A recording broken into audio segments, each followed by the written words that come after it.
Bullshit.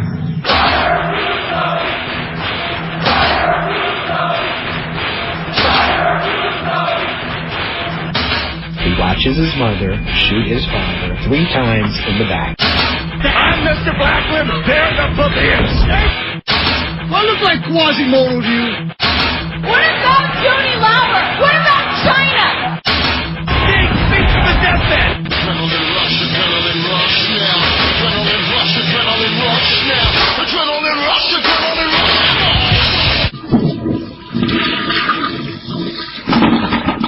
Let's get into the TNA pay-per-view and get it over with here. Brent, I'm going to allow you, if you have a comment regarding the pay-per-view about any match that we talk about, you may make a statement. But otherwise, I want you to stay over there on the couch and keep quiet.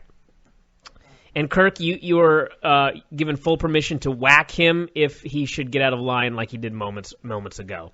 And Sean, you, of course, can jump in as well if you have any comments about specific matches. So overall, I would say it was a thumbs-up pay-per-view. Definitely. If for no other reason than the 3-way was awesome. Hopefully nobody died. There were a lot of scary moments in that. And the final moments of the pay-per-view where Jeff Jarrett actually lost the belt. Mm-hmm. And the place went absolutely nuts. I did not think a reaction like this was possible in 2005. Well, the thing is, Jeff Jarrett should not be the champion. But as the champion, he was hated enough that they went absolutely insane when he lost the belt. Yeah. I hope that does not result in him getting the belt back to try and build more heat. Yeah, this cannot be duplicated. No. Don't try. Just keep the belt off him for a while. Let him do his own thing, this, that, and the other thing. I didn't fight Sting. Yep, so Christian's the champion, and I guess we'll just talk about that match first and get out of the way. The storyline of the night was that Larry Zbyszko had banned all outside interference. He said anybody that interfered would be fired. And he said there would be no gimmicks, nothing like that. And, of course, what ended up happening was there were gimmicks, and there was outside interference on the part of Gail Kim. And the fans were smarter than the bookers because they were chanting, "Fire Gail" and "Fire Kim" every time she interfered. Mm-hmm. So apparently they had not thought of that when they booked this angle. But there were chair shots, there were guitar shots. The special referee was Earl Hebner. And, of course, the announcers talked about Montreal, so now we cannot escape that in any major company. No. We have to see it on Raw, we have to see it on SmackDown, and now we have to see it in TNA. And, in fact, they did the sharpshooter spot of all things. And TNA was screaming, "Don't do it, Earl." Yes. And thankfully Earl didn't do it, because I would have really killed myself. It would have been very bad. He actually put on the sharpshooter, and there was just silence for a few moments as the crowd, it got the complete wrong kind of heat. Mm-hmm. They were just like, we don't want to see this in this company. But so anyway, they all the interference, everything like that, everybody hit a finish, stroke off the top, that sort of thing with no ref. Finally, ref woke up, and they traded a bunch of wacky spots, I guess, and then Jarrett hit the end prettier and got the clean pin, and that was the end of that. Yeah, the finish was actually really great. About 6 or 7 straight counters in a row. They teased the unprettier, they teased the stroke, and finally Christian hit his move, and the ref came over and counted 3, and there was much rejoicing in the city of Orlando. Oh, yes, they went absolutely crazy, and in fact, I don't know if they did this or if it was just the beginning of a riot, but a bunch of fans hit the ring afterwards, and as soon as about 10 fans got in the ring, the entire building took that as their cue to get in the ring. Yeah. And the ring was full. Packed with human beings, jumping up and down. Christian was on their shoulders, and thankfully the ring didn't break. Mm-hmm. There was a great possibility with the number of fans in the ring that could break, but it didn't, and they were very happy, and it was a great scene. It was beautiful. And good stuff there. When Christian, he was alone in the ring, and he climbed the turnbuckle and held the belt up, and he turned around, and I thought there were other wrestlers in the ring, because I was thinking to myself, like, AJ and Rhino should be out there celebrating with him, and everyone should be happy to make it a big deal. And I saw these 5 goofs, and they were just goofs, holding their arms up and jumping 3 inches in the air.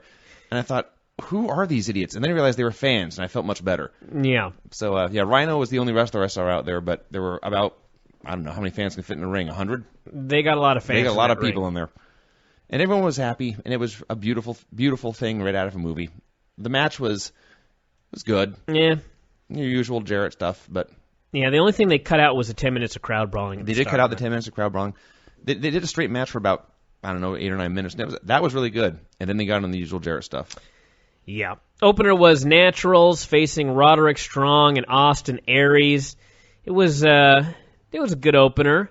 Nothing spectacular or anything like that. A couple of scary suplexes, that sort of thing. And Stuff was good. The only weird thing was the Naturals won. It's very weird. It's like you'd never see the Naturals doing anything. Roderick Strong and Austin Aries appeared to be getting some sort of small push, and then they just came on the show and lost. Yeah. And I thought, well, there's your parody booking. You just hold everybody down, make sure nobody gets over. And the match itself was fine, but it was weird. It's weird that the Naturals won. It's weird, frankly, that they're even on the show. Yeah. I think we've all seen the Naturals enough times to know what they are. They are two bland guys with no look and no charisma.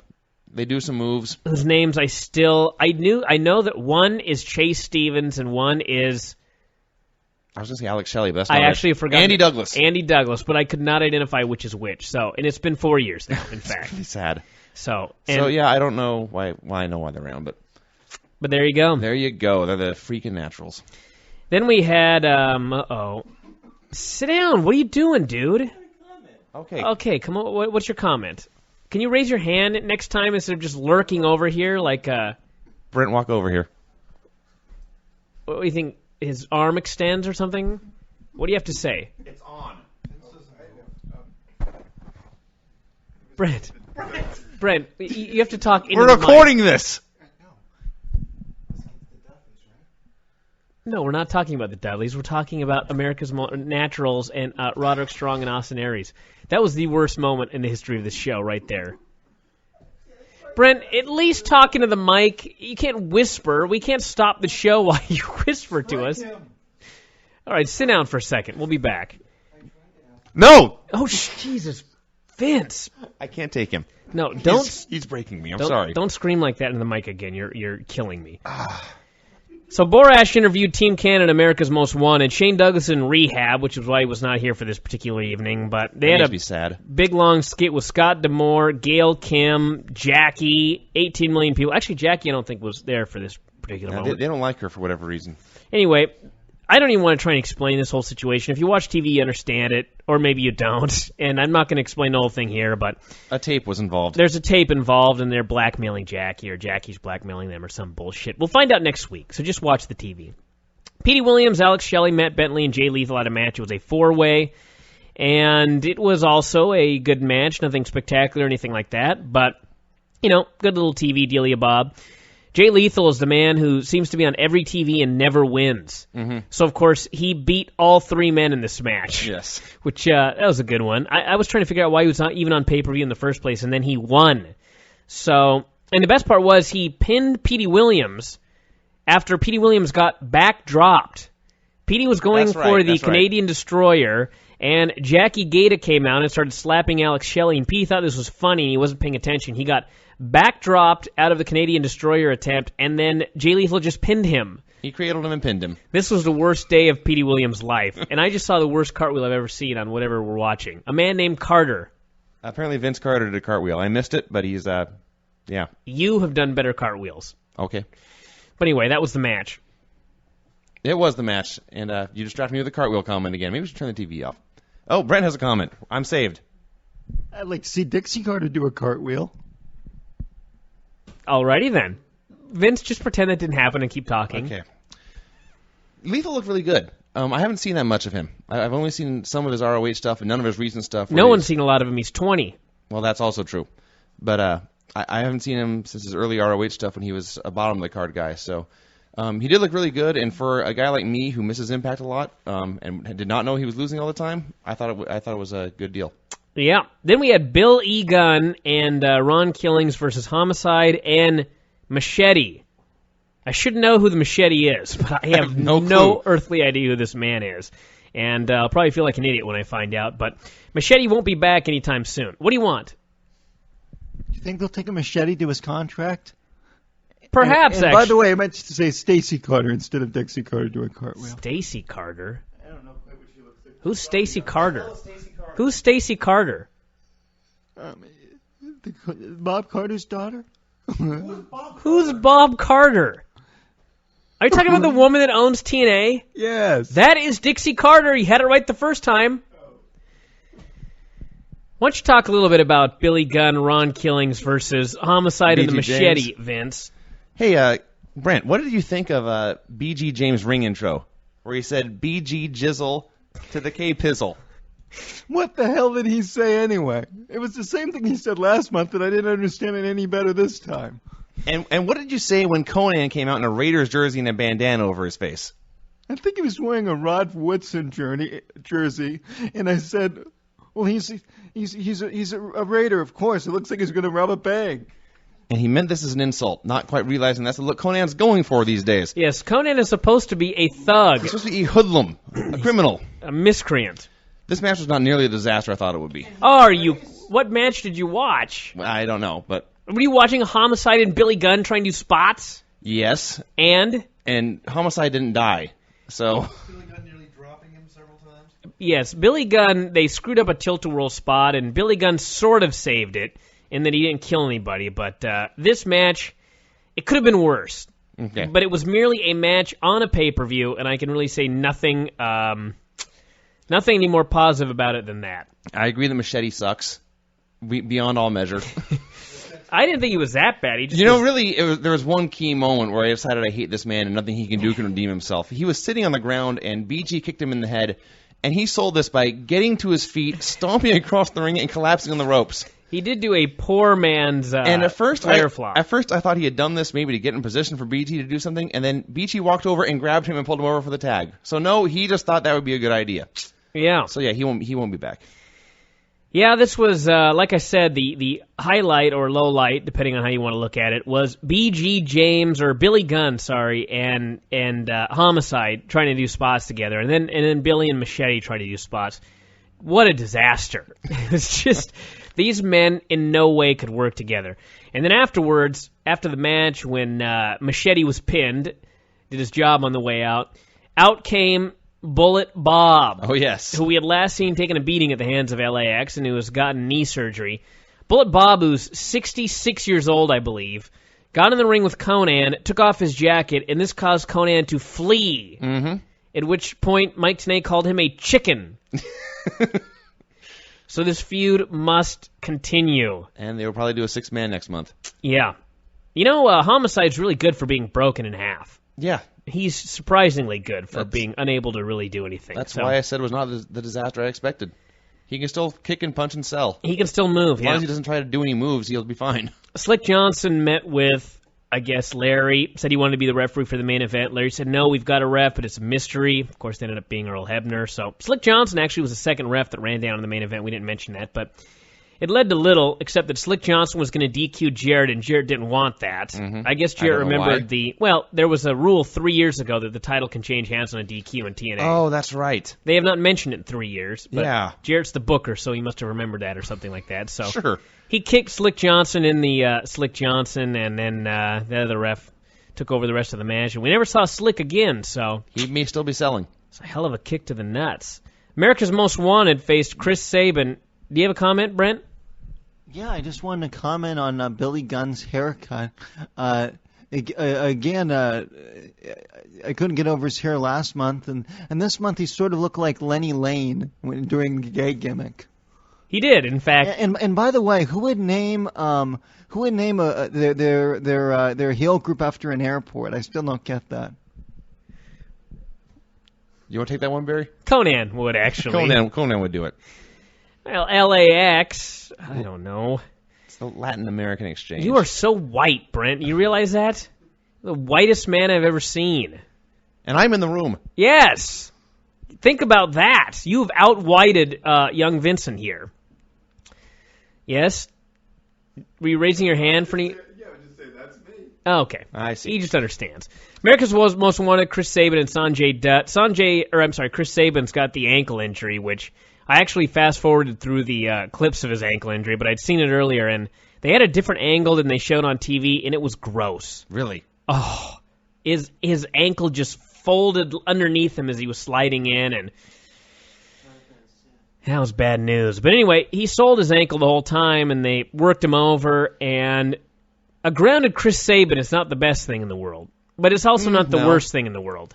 He's better not grounded. That's true. But it's not like he can't sell or anything. That's also true.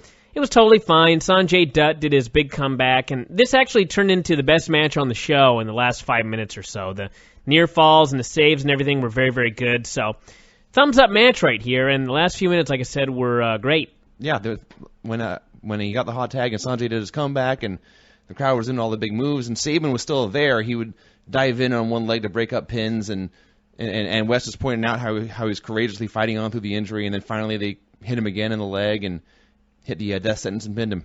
Yep. Or pinned Sanjay, but and then even afterwards.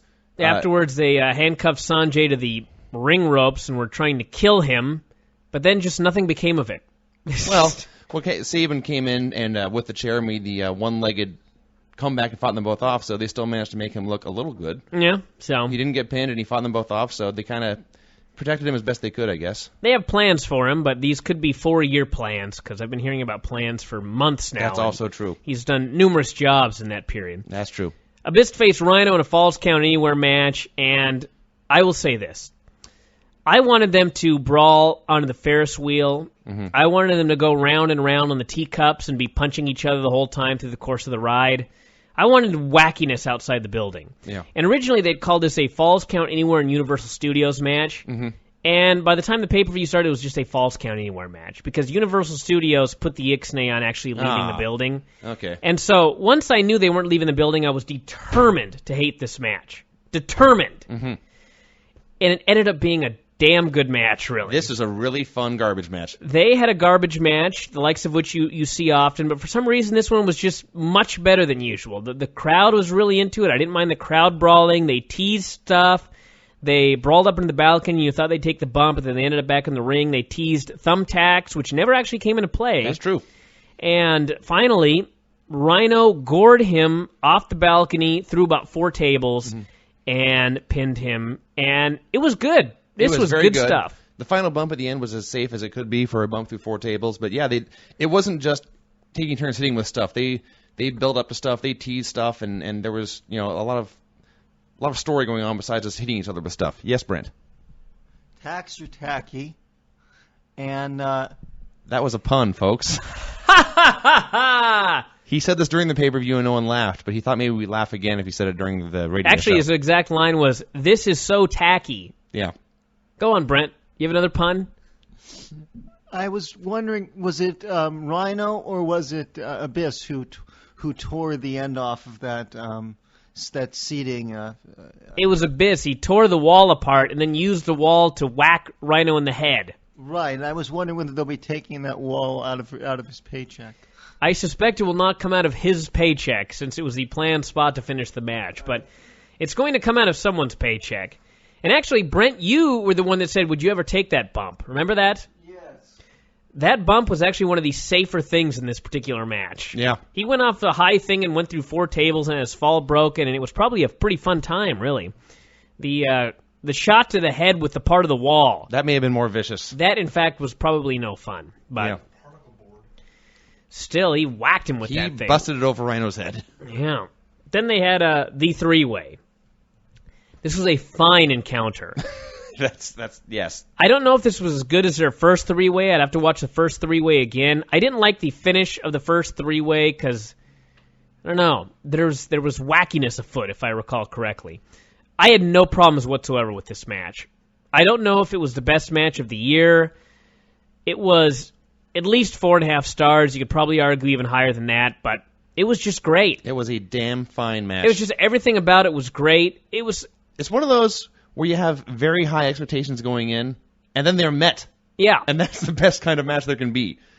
I don't know what it was. It's one of those matches where somehow it was missing something to be a 5-star match, but at the same time it was missing nothing. Does that make any sense? It wasn't necessarily historic. It wasn't the payoff to a long feud. It was just a great match in the middle of a story. Sure. So there's that. And it is the middle. They've got 2 more upcoming, the next 2 pay-per-views. Good. Yes. That's great news. Oh, yes. but no, it was, I still liked the Joe and AJ match better, the singles match they had at Turning Point, but this was awesome, and if you told me this is the best match you'd seen this year, I'd say, okay.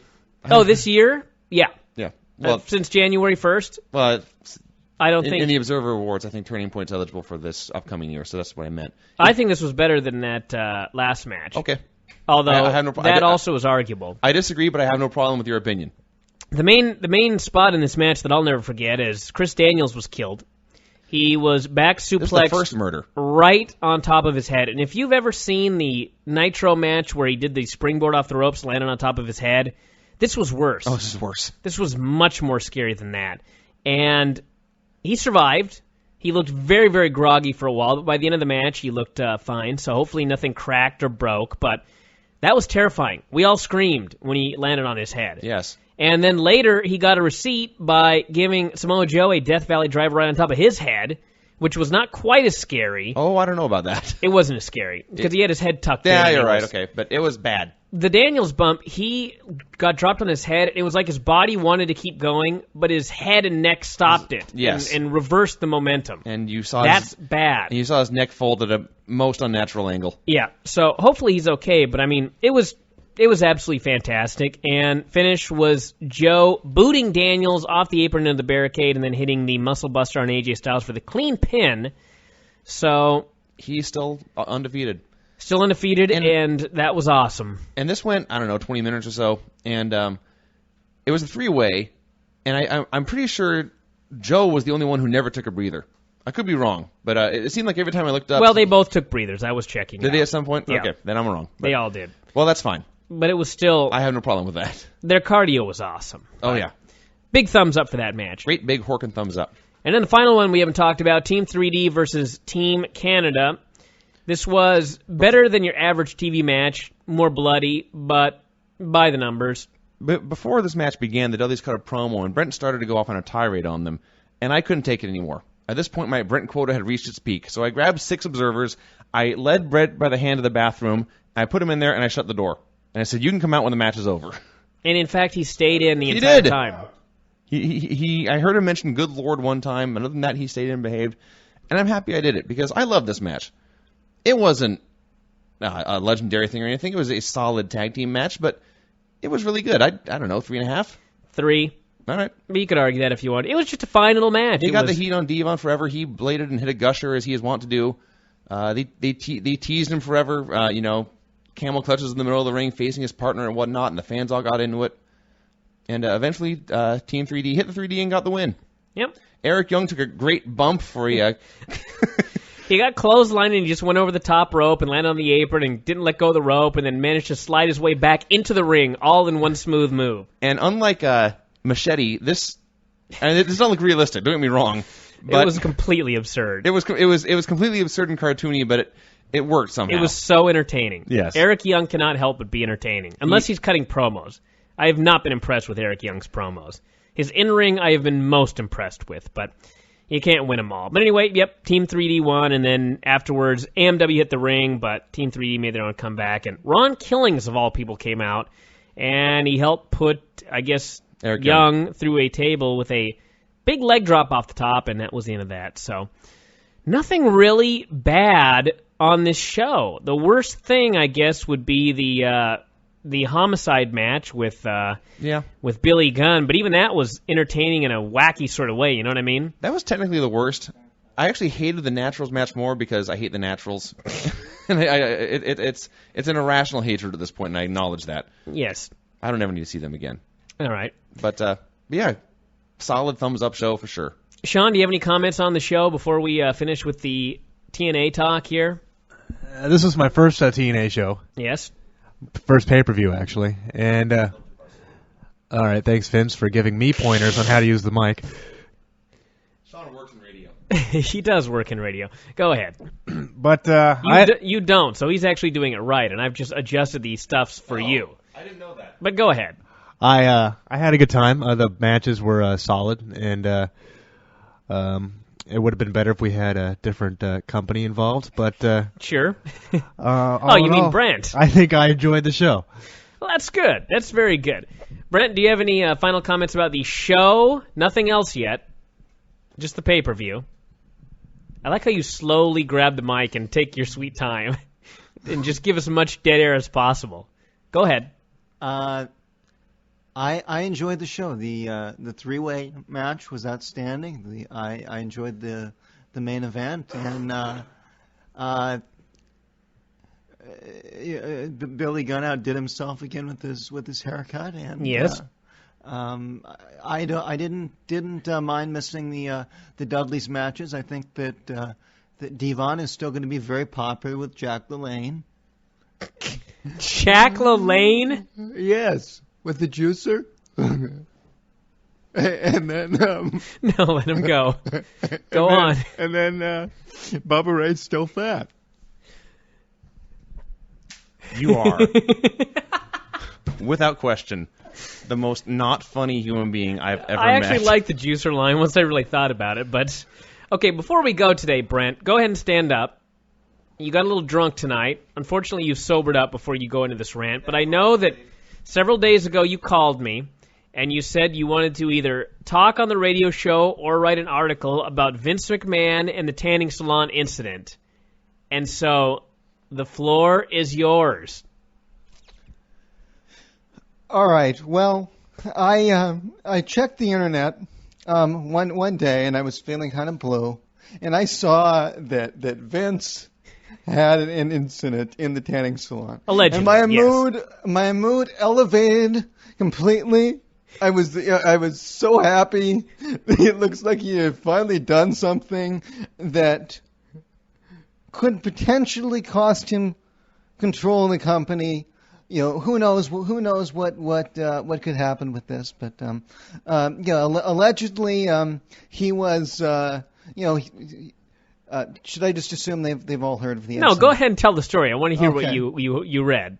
Okay. Well, allegedly he, from what I remember, he went into the tanning salon. The tanning salon attendant. He asked her to take some photos of himself. And then he went and took his own camera phone and showed her nude photos of himself, nude and partially nude. You sound like you're on the stand. I mean,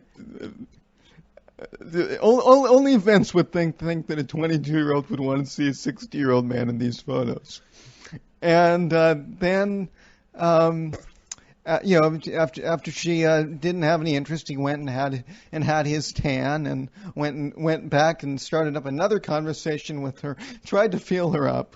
And then the funniest thing that really cracked me up was all Stephanie would say is Vince was there, and no, I have no knowledge that anything happened. And according to Brian, Linda called the incident bizarre. Yes, she did, in fact, call it bizarre. So this doesn't exactly sound like his wife or daughter or defending him. I mean, I think they both think, yeah, he's certainly capable of something like this. So I imagine that Vince will go and pay her off, and that will be the end of it. However, if word gets back to this young lady, I recommend that she have a discussion with Rita Chatterton. Sure, that's high on her priority list, but go ahead. And put a and go and put the word out and see if there's potentially other women out there that Vince has had incidents with. So, Mr. Kremen, in your expert opinion, was Mr. McMahon guilty of these allegations? Well, I can't say I'm the most objective source on that. Vince and I have a bit of a history. Has he groped you? No, however, he didn't appreciate some of the questions I had for him at the Wrestlemania press conference. Actually, I'm glad you're here because I have to ask you a quick question. Many of you probably remember the press conference in Seattle for WrestleMania several years ago when Seattle was going to be coming to Safeco Field. Sean was there, correct? Yes, we got to interview Stephanie. We'll get to you in a second, Sean, but the deal was cut short early because a young man asked a question that Vince McMahon did not like. And that young man was Brent Kremen. Brent, what was the question that you asked Vince McMahon? Well, I asked him why they haven't had more champions lately like Shawn Michaels or Bret Hart. Or I threw in Kevin Nash because Kevin Nash is tall, but he's not exactly known for his physique, as opposed to guys like I'm not sure if I said Triple H or not. I don't think I had the guts to say that, but Hulk Hogan, the Ultimate Warrior, guys that would also be big fans of Jack LaLanne. And his juicer. Yes, and his juicer. And so how did they react when you asked this question? Oh, Sean's standing up. Sean, I just want to point out that he asked that question in the exact same manner in front of hundreds of people that are all just kind of sitting there going, boo! Did you know? They didn't. Do you think that they just didn't understand what I was getting at? I think they wanted questions. I think they wanted happy, non-invasive questions, and you spoiled the party. Well, I don't care. I felt that the mainstream media who was there needed to know the real issues that go on in that company. You do ask the hard questions, Brent. I will give you that. Well, thank you, especially for people that I have no respect for. I see. Now, Sean, when you were there at the conference, did you know Brent? Yeah, well, I met him before. I think we went to a SmackDown show or something like that. So it wasn't just some strange man that stood up and you went, who is this nutcase here that just ruined the press conference? No, he was way behind me in the back row, and I heard him, and I looked to see who it was. I knew who it was, and I immediately turned back around. So, Brent, what happened after you asked this question? I believe Vince indicated that he didn't know what I was talking about. Uh-huh. And then? Can you could probably remember better than me. I had a follow-up question. I do believe you tried to. I think he asked. Somewhere it ended up where he, where he asked me to take off my shirt, which I absolutely refused to do. That's right. He basically was saying like, "What do you know? You're a skinny reporter." And I actually was working out at the time, but it doesn't. You it were doesn't no matter. Triple It's H. not the issue. Sure.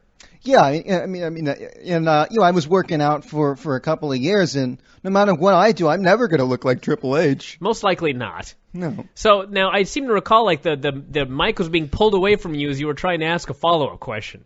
Yes, and then the press conference was ended. Vince McMahon had enough of Brent Kremen and the rest of Seattle, and ended the press conference. What was your follow-up question that really ended the whole deal? He never got a chance to answer it or ask it. I just remember you sputtering something out as the whole thing was just ended immediately. So I had forgotten about that until you mentioned it, Brent. So you ended the WrestleMania press conference single-handedly. So I think we should all give you a hand for that one. Thank you, and I was actually with Kyra Radio at the time. And shortly thereafter, you were no longer with them? Yes. Was this related in any way? Yeah, actually, it kind of was. Vince was so angry that it was the next day they had like at Quest Field. No, actually, it wasn't the next day. Actually, it was at WrestleMania itself. So I was a number of months later at WrestleMania itself. I got a pass to the to the media sessions at Quest Field the day before WrestleMania, and so I had my tape recorder with me, and I had some questions for Terry. I think I might have Who's asked Terry? Terry Reynolds. Oh, that was Terry. Go on. I think I might have said something like, I remember you from back when you were Alexandra York, and and I might have asked her about how she feels the women are treated in WWE, sure, or something like that. The pressing questions. But I didn't think so. I thought the Alexander York was a great gimmick at the time. Okay, so what happened? So the program director at Cairo gets a call saying that I was asking harassing questions, like they insinuating that I was asking like sexually harassing questions to Terry. Who could have ever thought that about you? And I actually had the whole interview on tape. Oh, you had evidence. Yes, and so when my program director got a call at home from the media agent from WWE, who I'm sure Terry had supposedly complained, but I'm sure this thing must have been orchestrated by upper management. Sure. Conspiracy, yeah, go on. Well, I obviously didn't ask Terry anything inappropriate at all because it was on tape. Yeah, you had evidence. Right. So what happened? So So I was canned. But ultimately, when I went to the union, and the union looked into it, Sean just lost it.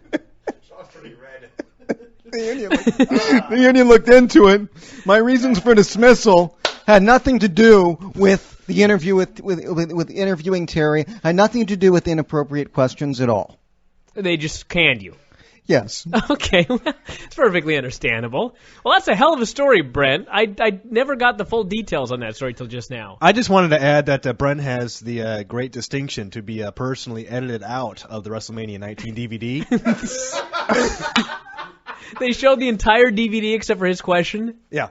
Wow. And the press conference was on the WWE.com as well, and Brent was edited out of that, too. That is amazing. Well, I'm sure they had time constraints, you know. Sure, of course. They had to get rid of at least 2 minutes of that to make the DVD, but that's amazing, Brent. I'm glad you were here today. You saved yourself with that amazing story here to finish off the show. So That's your opinion? Oh, come on. That was good stuff. Plus, you ever see Sean laugh like that except when he calls you fat and gay? Never. It's the first time I've ever seen him laugh over something unrelated to that. That alone made him laugh. So, but thank you, Brent, for. Uh-oh. Yes. You have one more thing. Yeah, Sean and I, Sean works there now, and and this is the same company that we work for, the same radio company. Yeah. I work for Clear Channel. You work for Intercom. Oh, excuse me. I was wrong. Close enough. You both work You're for in the radio same industry. Yes. Okay. Well, I think that's pretty much it for today, unless anybody else has any pressing matters of which to discuss. And if not, I guess I want to thank everybody for listening. Thank all of our various individuals assisting us today, including Brent Kremen with the groundbreaking story.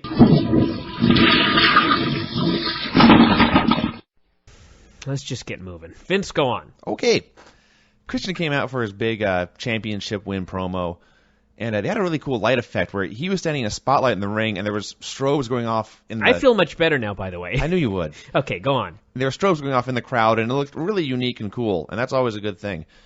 Christian was wearing jeans and a leather jacket, which is much better than anything Jeff Jarrett has worn in the past year or so.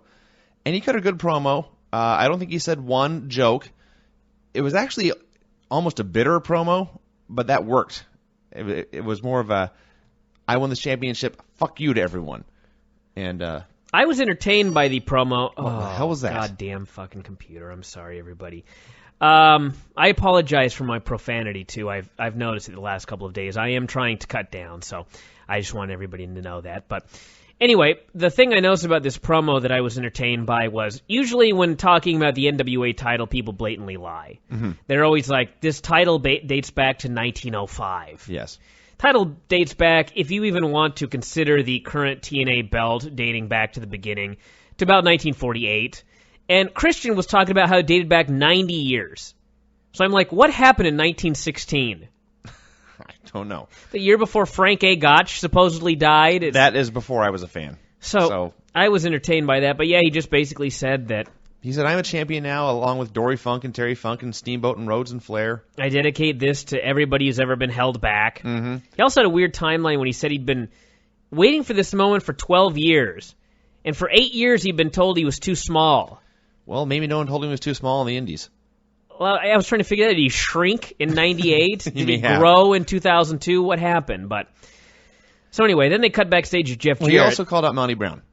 Oh, yeah. Quick little note, they're already plugging the next pay-per-view main event. Yeah. So all in all, this was a good thing. So then they cut backstage at Jeff Jarrett, and I have no idea what he said because he was wearing a blue jean jacket and orange pants.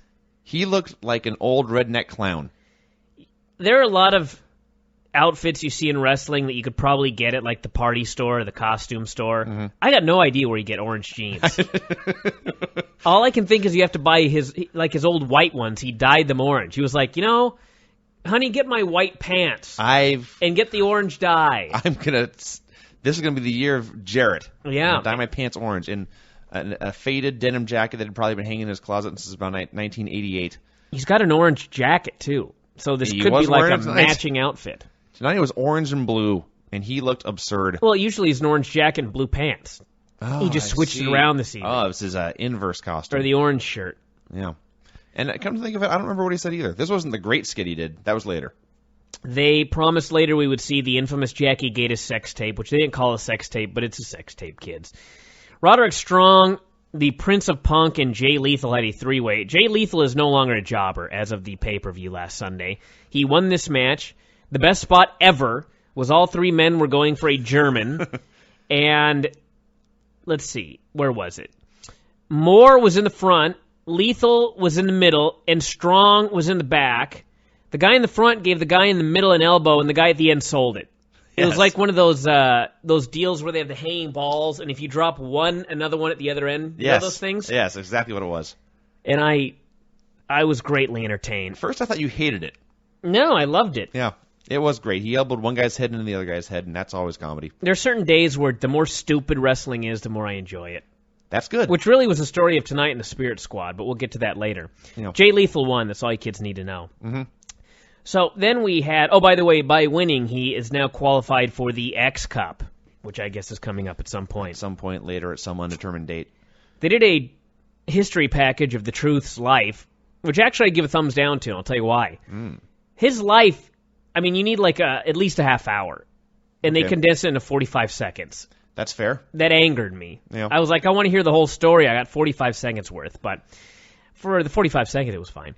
James Gang did a promo threatening to kick the ass of LAX, the collective ass, and up walked the Bullet. Bob Armstrong. Who is about 66 years old, just got knee surgery. He offered to be their partner in a six-man against LAX at the pay-per-view. They wanted to have nothing to do with this man, but he's Bullet Bob. They had to be polite. He didn't so much offer to be their partner. He demanded Yeah, to be he their just partner. said he was. Yeah. It wasn't even a demand. There's nothing they can do about it. A statement. And BG's exact words were, "Mom is going to kill me." Yes. Then we saw the Larry Zbyszko interview where he signed Joe to an Ultimate X match. Samoa Joe. And Samoa Joe, without actually saying it, basically said, I will teach you to think that I'm too fat to do this match. Yeah. And I am going to state right now on the air how this match should go. What needs to happen is they need to have the match, and Joe should, in fact, be too fat to scale the cables. And the other guys are doing all their wacky spots. And finally, at the end, Joe goes crazy, kills both men, and then tears the posts down and the cables, and everything falls apart like he's Godzilla, and just grabs the belt and wins. I would have no problem with that. That would be great, but it's not going to happen. That's sad.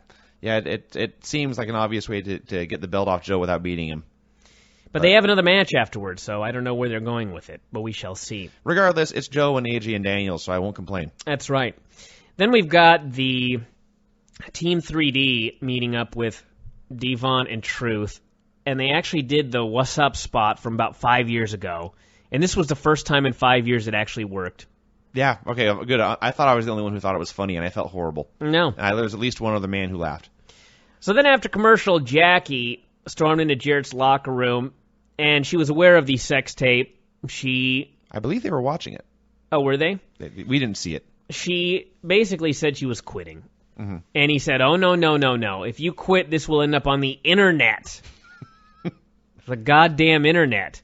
And so, long story short, she is now with the crew, and Jeff Jarrett has sent the dude with the wacky hair, Alex Shelley, to California to get videotape of Sting. His exact words were, go get footage of Sting at a PTA meeting. I don't know. Which actually would be a hell of a video. and this was, for those of you who saw Jackie Gata's Morphoplex commercial and thought that was the worst acting ever, well, you were wrong. She was far below that tonight. I don't even want to think back to that show where we did that deal, so don't remind me of the Morphoplex commercial. She was miserable tonight, and the whole sketch was... It should have been awful, but it reached the point where it was so bad it was great. Up to and including the point where Scott D'Amore went to left and nearly tripped and knocked over one of the benches there. He appeared to walk into a bench. He definitely walked into a bench. So, and that really sums up the whole thing. Team Canada faced Team 3D and Ron Killings. This was to set up next week, which is going to be Killings and Rhino versus AMW for the tag titles. So, basically, Ron Killings won the match for his team. And then afterwards, AMW hit the ring, stomped a mud hole in Truth, and Rhino made the save. And it was totally fine. Perfectly acceptable show. And, of course, they couldn't end at that point. They had to cut backstage to show Monty Brown storming into Christian's locker room, and that was the last we saw of anything. So that's your cliffhanger, kids. They couldn't just end the damn show. Monty and Christian are going to spend a week in the locker room together. Yeah, I guess so. But, as you said, perfectly good show. Everything made sense. They built towards the pay-per-view and for one match for next week, so... Oh, we forgot a match. We did? Yeah, La Migra. LAX beat La Migra. Yeah. Which was Donovan Morgan, Michael Modest, and an unidentified man. They said his name once, and I've forgotten. All I know is he looked terrified the entire time. And he was beaten. So. He was beaten with a bulldog off the top rope, and I think he survived to fight another day. Modest and Morgan actually volunteered to do a bunch of jobs to get a job. Mm-hmm. And it worked for Jay Lethal, so... Hey, why not? What the hell? They weren't on TNA last week, and this week they were, so... Although, I don't know about the La Migra gimmick. It's like, it's a one-joke gimmick. I sincerely hope that was a one-time thing. Unless they plan on jobbing LAX every week. Sure, for which the is rest possible. Of the time.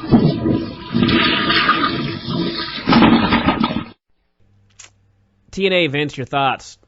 I'm going to start, actually. All right. Your damn Jackie Gata. This woman, good God almighty. Her and Gail Kim, this had to be a rib. Somebody had to go, I've got the best rib ever. Let's do a bunch of vignettes with Gail Kim and Jackie and no one else. They get to act with each other. This was so bad that when I was watching Candice, Michelle, and Tori on Raw, I was like, that's Emmy material right there. Those two chicks are great. That's how bad this was. They were better. But go on. Well, the amazing thing about this is that it inspired this venomous, hate-filled reaction from you. And granted, there were 4 or 5 of these segments, but none of them were more than about 12 seconds. They were all terrible. Yes. In every way.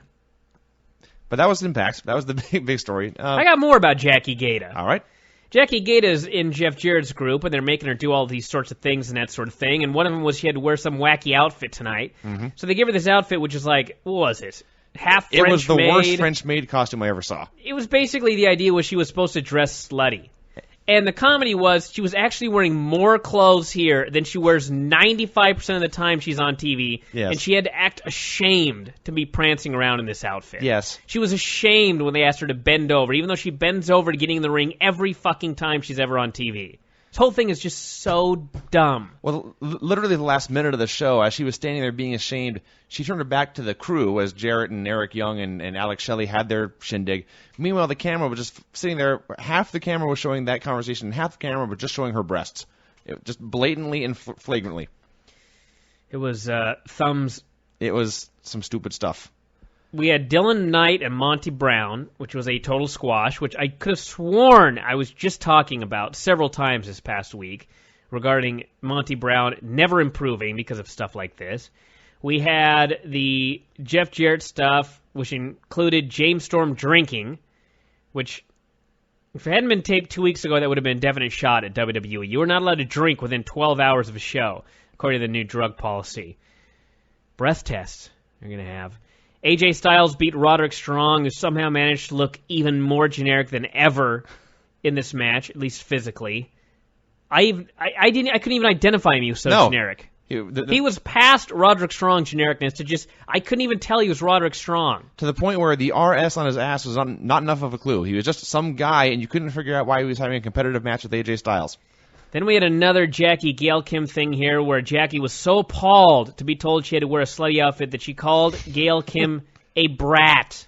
He's not exaggerating, folks. She called her a brat. James Gang, Bobby Roode, and A1, which featured a run-in by Bullet Bob, looking all of his 66 years. 3 heels were beaten up by him and fled.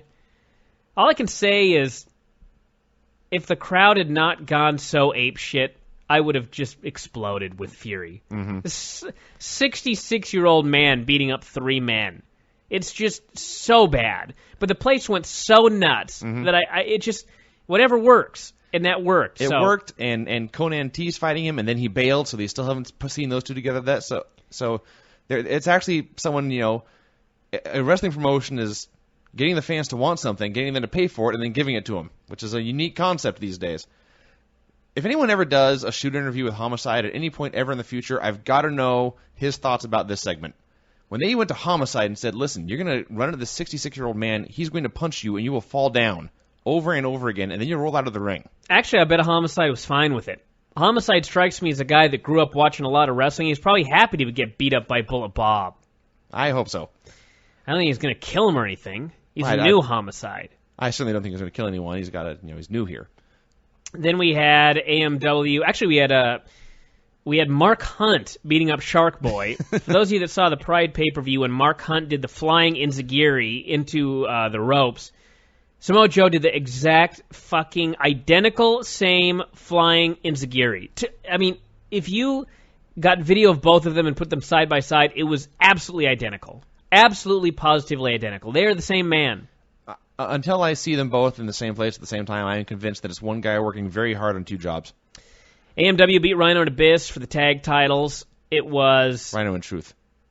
What did I write? You said Rhino and Abyss. Abyss came out. Abyss did come out and did the dumbest looking move, putting Rhino through the wall. Tenay tried to explain that it was a black hole slam. It was not.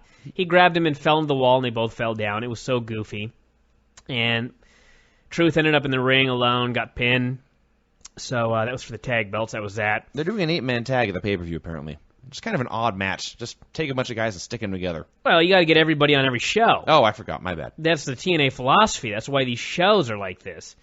And then we finally had the Alex Shelley deal. What the hell? Oh, sorry. I thought my cable went out. It was a Tonight Show skit. There's a Sheik on the Tonight Show. There was a deal where they were trying to convince Eric Young that Sting was retired, so Alex Shelley had footage of him living his life, which was funny when Alex Shelley was doing wacky commentary on it.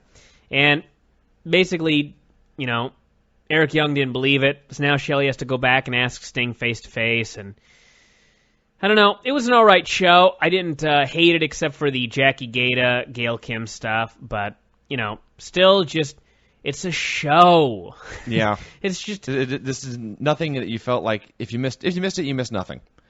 Here's the thing that really did an hit okay me. job of plugging the matches to the pay-per-view. We know the 8-man tag, we know the Ultimate X, we know the title match, and that's enough. This is what hit me on this show. If Raw's taped, immediately I read the spoilers. If SmackDown's taped, there's a 50% chance I read the spoilers. TNA's taped, I wait for the show.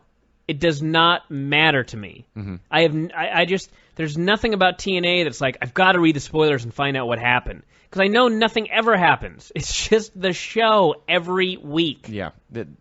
We talk about how important it is for the shows to be commercials for the pay-per-view, but they can be a little entertaining, you know, a little exciting, invigorating, captivating. What's the word I'm looking for? I mean, there's nothing wrong with this Samoa Joe squash, and there's some fun stuff sometimes, but I could miss 5 shows.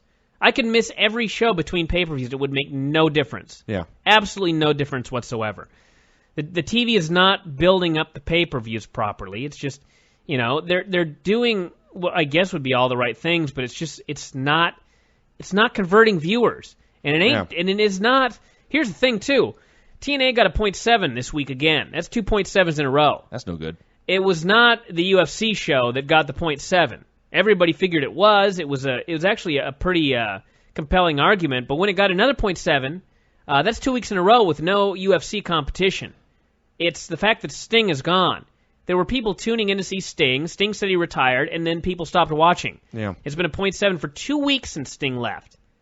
And I'm also starting to think that the reason that they are not converting viewers is not that they've only put on UFC viewers. That was the most annoying thing that's ever happened on this show. And I blame...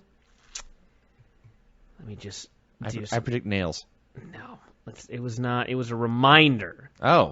It was a reminder. But anyway, what was I ranting about? TNA. The conversion of pay-per-views, I mean, it's not just the fact that UFC viewers that watch TNA don't want to buy the pay-per-views. You're doing a shitty job. You're doing a shitty job of promotion for the pay-per-views. You're doing a fine job for the people that are already buying the pay-per-views, the 25,000 people or whatever, but that's not enough. There's a major problem with the TNA TV, and I think I know what it is, but there are going to be no changes. Mm-hmm. This bullshit deal of getting everybody on every set of tapings needs to go immediately. It's gotta go. And the idea of getting everybody a gimmick's gotta go. Figure out your pay-per-view main event. That's the money match, and that's what you promote. The show needs to be built around it. You can have a couple of matches on the undercard, set up some tag title shots, set up an X title shot, but still too much stuff in a 1-hour show. This formula is not working. So, and I don't even say go to an hour and a half or 2 hours. Just fix the hour stuff show. Out, yeah.